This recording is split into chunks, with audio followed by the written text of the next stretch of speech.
They say silence speaks louder than words, but that Sunday, my silence was mistaken for weakness. I'd cooked their favorite meal, roast chicken, mashed potatoes, everything just right. But halfway through lunch, my son put down his fork and said the words that would break any mother's heart.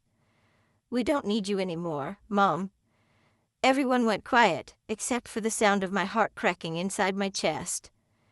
I looked at him, at the woman sitting beside him, smiling like she'd won something.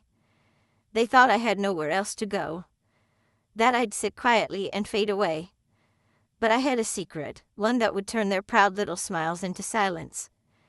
Because sometimes, love builds a home, and betrayal burns it down.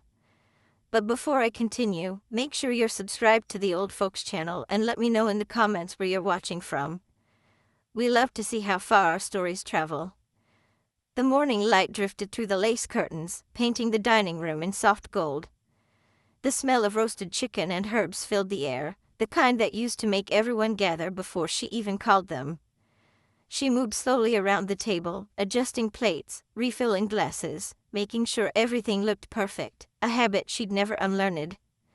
In the corner, the old clock ticked gently, its rhythm steady, comforting. For a moment, it felt like the old days, laughter echoing faintly from the kitchen, the clinking of cutlery, the hum of family life. But beneath that warmth, something was different. The silence between her son and his wife was heavy, too deliberate. She caught a glance between them, quick, cold, unreadable, and felt her heart flutter uneasily. Why did that look feel like the start of something? The gathering. The son entered with his wife, their smiles polished but distant. "Smells good, Mom," he said, though his tone carried no real warmth. She nodded, masking the ache behind a practiced smile. The wife took a seat opposite her, adjusting her napkin carefully, her manicured hands glinting under the chandelier's soft light. They ate in quiet, too quiet. Only the scraping of forks and the occasional cough filled the air. The mother looked at her son, the same boy she'd once carried in her arms through sleepless nights. But now, his eyes didn't hold the same softness, they held calculation, like someone rehearsing a speech. A coldness crawled up her spine as she sensed something was coming, but what could possibly be said that made them both so tense? The sentence that shattered everything. He set his fork down, a sharp clink that sliced through the silence. The mother froze, her hand still around her glass. Her son took a deep breath, eyes fixed on the table, and then finally said it. "Mom, I think it's time you moved out. We don't really need you anymore."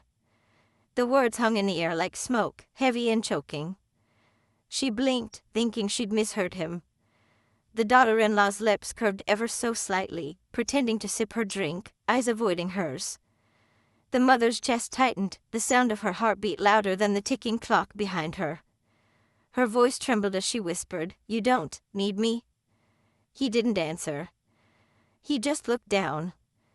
And in that silence, she realized this lunch wasn't a meal. It was an ending. The air turned cold after those words. The ticking clock grew louder, each second hammering against her chest. She tried to smile, tried to pretend she hadn't heard what she heard. "You must be joking, dear," she said softly. But his eyes didn't rise to meet hers. Her son's wife leaned forward, voice honeyed but sharp. "It's just that, this house feels too old-fashioned. We want something fresh. You'd be happier somewhere quieter." Somewhere quieter. The words felt like a dismissal, a polite way to erase her. The mother felt her throat tighten. She had once dreamed of dying peacefully in that house. Now, it seemed she was being buried alive in it. Her trembling hand reached for the napkin, just to keep herself from shaking apart. Breaking point. She tried to eat again, but her appetite was gone. Her son avoided her gaze, chewing mechanically, pretending everything was normal. The clinking of cutlery sounded cruel now, like tiny daggers scraping glass. "You've already decided, haven't you?" she whispered. The son finally looked at her, eyes tired, guilt flickering but fading fast. "It's for the best, Mom. We're selling the house. You'll have enough to live comfortably." Selling the house. The words didn't make sense. This was her home, her life's only anchor. The room spun slightly, and she gripped the edge of the table. She could almost hear her late husband's voice echoing faintly, "Take care of our home, no matter what." Her lips parted, but no words came. The final cut. The wife stood, brushing crumbs from her dress. "Don't make this harder than it needs to be," she said, almost kindly. Then she placed a soft kiss on her husband's cheek, as if sealing the decision. The mother's breath shook. "You're selling my house?" Her son hesitated, but his silence was the answer. The woman felt the room tilt, memories crashing like waves. Birthdays, laughter, her husband's chair, all fading into a stranger's decision. And then, with a hollow smile, she whispered to herself, "Then maybe it's time I stopped being needed." The sound of her chair scraping against the floor echoed long after she left the room. Weeks passed, and the house no longer smelled like her cooking, just dust and cold air. Boxes lined the hallways, each one packed with decades of her life. She sat by the window, staring at the for sale sign swaying outside. The rain streaked down the glass like tears she refused to shed. Her reflection looked fragile, a ghost of the woman who once ran a lively home. The walls seemed to whisper, "You don't belong here anymore." Still, she smiled faintly. "Let's see how far they'll go," she murmured. The silent farewell. When the movers came, she stayed silent. Every piece of furniture carried a memory, her wedding photo, her husband's coat, the piano her son once played. One by one, they disappeared into the truck. The wife directed everything with brisk confidence, avoiding the mother's eyes. Her son stood near the door, guilt weighing heavy on his shoulders but never enough to stop him. When the last box was loaded, the mother turned to him, her voice calm but trembling. "Just remember, dear," she said. "Walls may fall, but foundations remain." He didn't understand, not yet. The departure. She left quietly, without a tear. The house she built with her husband's hand stood silent behind her. She walked down the path with her small suitcase, never looking back. But as she reached the gate, she turned once, her eyes lingering on the window of the dining room. A faint smile crossed her face. "You think you've taken my home," she whispered. "But I'm not done yet." She rented a small apartment on the edge of town. The walls were thin, the ceiling cracked, but it was quiet. She learned to live simply again, tea at dawn, silence at dusk. Still, every night, she stared at the old deeds she had kept, the original papers of her home. She traced her husband's signature, feeling strength in those faded lines. "Let them have the house," she murmured. "For now." Rumors and realizations. One afternoon, while buying groceries, she overheard two women talking near the counter. "Did you hear? The old Miller house was bought by some property investor. The new owners don't even live there yet." Her heart skipped. Bought already? She realized her son and his wife had sold it quickly, desperate for money. But as they spoke further, another detail slipped out: the deal wasn't closed yet. The buyer hadn't signed the final transfer. Her mind began to turn slowly, calm, deliberate, like the beginning of a plan. The decision. That night, she sat by her small table, papers spread before her, old deeds, signatures, bank letters. Her husband's words echoed again, "Never let anyone take what's yours without a fight." She smiled faintly, eyes cold but steady. "They wanted me gone," she said softly. "Now they'll learn what gone really means." The next morning arrived under a gray sky, heavy with unspoken thoughts. She dressed neatly, the same beige coat she used to wear to church, and walked down the quiet street to the lawyer's office. The brass nameplate on the door gleamed faintly, Harold Benton, Family Law. When she entered, Harold looked up, surprised. Time had aged him too, but his eyes still carried the weight of old secrets. "You want to buy the property under another name?" he asked, brows furrowed. She nodded, her expression calm, her tone steady. "It's time I invested in something familiar." The lawyer hesitated. He knew the story, the betrayal, the humiliation, but in her voice, there was no bitterness, only precision. He finally nodded. "All right, Mrs. Hale. I'll make the arrangements." As she signed her name, her hand didn't tremble. For the first time in months, she wasn't reacting, she was planning. Outside, the wind brushed against her coat like a whisper of approval. The plan had begun, quiet, invisible, but precise. Paperwork and shadows. Days turned into weeks, and she moved like a ghost through the world. Offices, phone calls, discreet meetings, all done under another name. Each document she signed felt like a piece of her dignity returning. Harold kept his word, never asking unnecessary questions. He just passed her the papers, page by page, and she signed them with calm certainty. No one suspected anything. Her son believed she was struggling in a small rented apartment, barely managing to pay her bills. Her daughter-in-law never called, too busy showing off their new home. But behind every silence, she was building something, reclaiming something. When the sale finalized, she sat quietly in her chair, reading the final line of the contract. The name printed there was hers. The house, her house, belonged to her again. And the best part? No one knew it yet. The hidden truth. When the last envelope arrived, thick with legal papers, she held it close like a newborn child. Her fingers trembled slightly as she unfolded the final deed. There it was, her name, bold and undeniable. A lifetime of love, loss, and betrayal reduced to ink on paper, yet this time, the ink was hers. She let out a small laugh, not bitter, but relieved. "You took what was mine," she whispered, but I took it back without saying a word. A single tear slipped down her cheek, catching the afternoon light like a jewel. That night, for the first time in months, she slept deeply. The house wasn't just a building anymore. It was justice, silent, elegant, complete.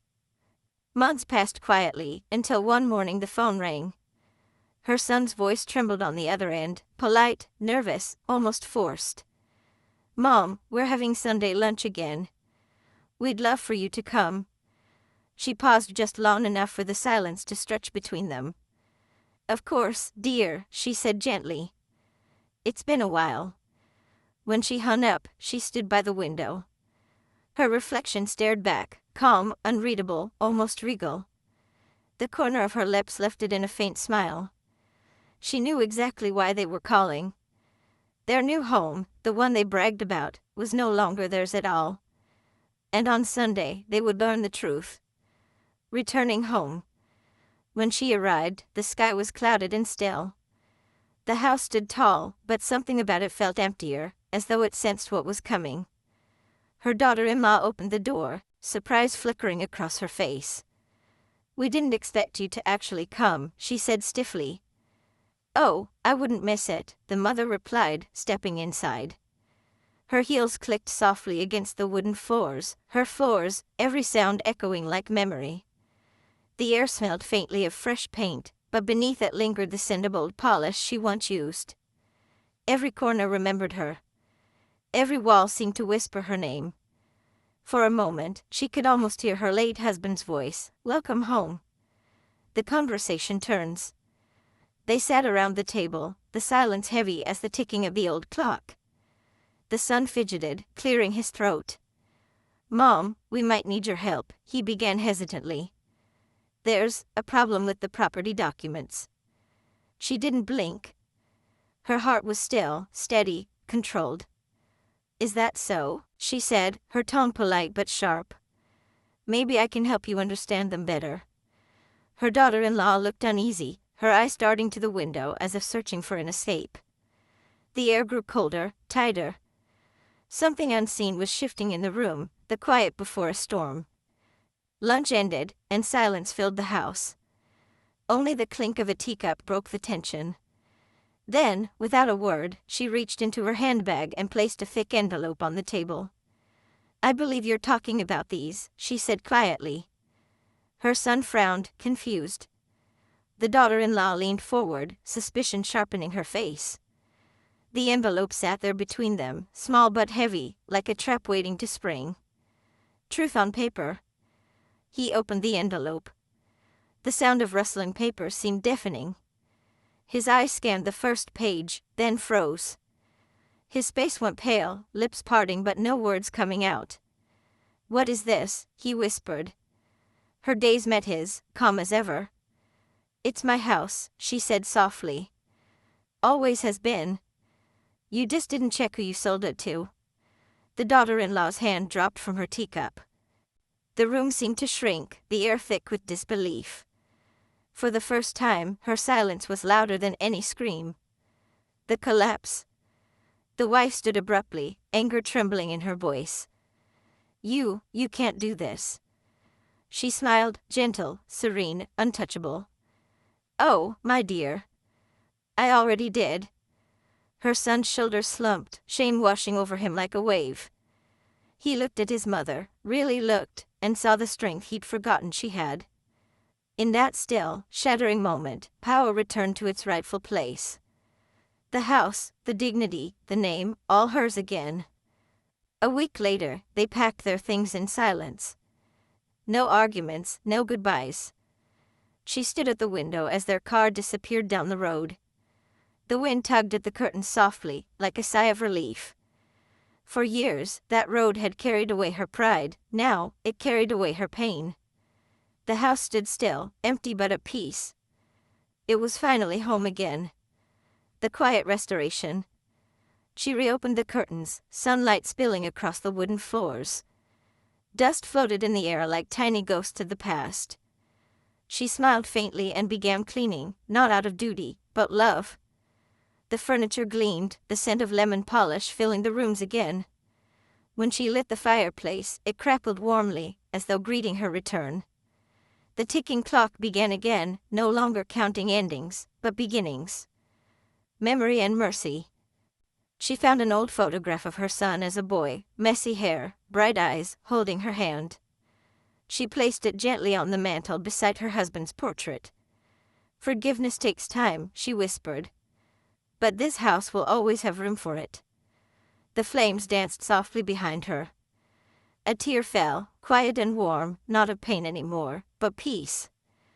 The evening sky burned orange and gold, the last light touching the old house like a blessing. She sat by her writing desk, an antique oak piece her husband once loved. The surface was worn smooth from years of bills, letters, and memories. Tonight, it would hold her heart once more. With trembling fingers, she unfolded a sheet of thick ivory paper.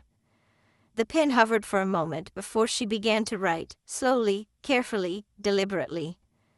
"My dear son, what you did hurt me deeply.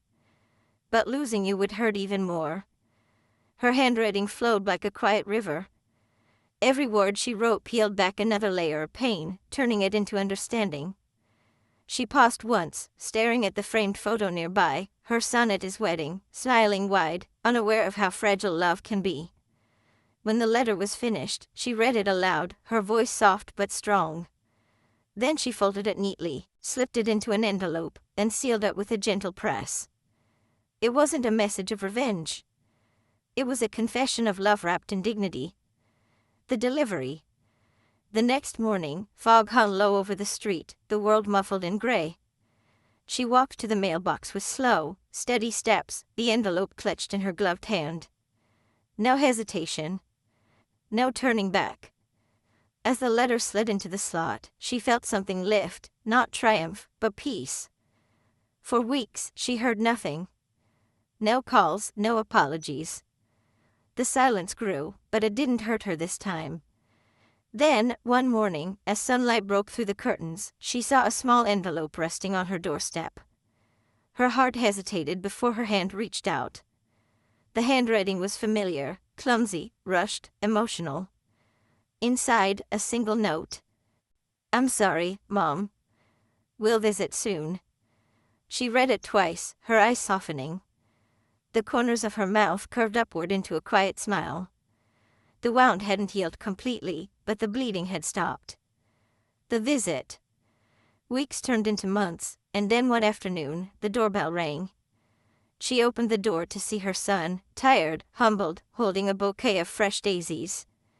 His wife stood beside him, head slightly bowed. They didn't say much. No grand apologies, no long speeches. But when he stepped forward and hugged her, really hugged her, the silence spoke louder than words. Tears welled in her eyes as she whispered, "Welcome home." The scented daisies filled the hallway. The house, once cold with betrayal, now felt warm again. Sometimes revenge isn't about destruction. Sometimes it's about letting truth do the talking, quietly, gracefully, and on your own terms. That evening, the rain returned, soft, steady, washing the dust from the world. Inside, she sat by the crackling fireplace, a blanket wrapped around her shoulders. The flames danced across her face, painting it in hues of gold and ember. She sipped her tea slowly, eyes tracing the gentle flicker of light across the walls. The house that once echoed with arguments now hummed with calm. The kind of peace that doesn't shout, it simply exists. She closed her eyes for a moment, listening to the sound of rain mingling with the fire's low song. In that quiet music, she found herself again, not the mother who was betrayed, but the woman who survived it. The promise. On the mantel, beside her husband's photograph, lay the framed deed. It wasn't just paper anymore, it was a story, of strength, of patience, of justice done without cruelty. She reached out, her fingers brushing over her husband's face in the photo. "I kept my promise," she whispered. She remembered the night he died, when she had promised him she'd protect their home, no matter what. It had taken years, tears, and silence, but she had done it. The firelight flickered, as if acknowledging her words. In that moment, she wasn't alone, not really. The house, the memories, and her quiet victories surrounded her like family. The last word. Outside, the rain eased into a soft drizzle. She opened the window slightly, letting the scent of wet earth drift in. The night air was cool, alive, and forgiving. She looked around her, the photographs, the walls, the very air that remembered her story. Then, with a faint smile, she whispered, "Never underestimate a mother who's been told she's no longer needed." The fire crackled one last time, its light glowing gently across her face. And as she leaned back in her chair, the world felt right again, not perfect, but hers. The story had come full circle, not with anger, but with peace. Sometimes the loudest lessons are taught in silence. They thought pushing me away would make me disappear, but all it did was remind me who truly built this home. Love is not ownership, and family is not something you can replace when it's inconvenient. Forgiveness doesn't erase betrayal, it simply makes the truth quieter. I didn't win to hurt them. I only reminded them of what they forgot, respect. And when I walk through this house now, every creak in the floor doesn't echo with pain anymore. It whispers freedom. Because in the end, the papers weren't about property, they were about power. And I finally took mine back.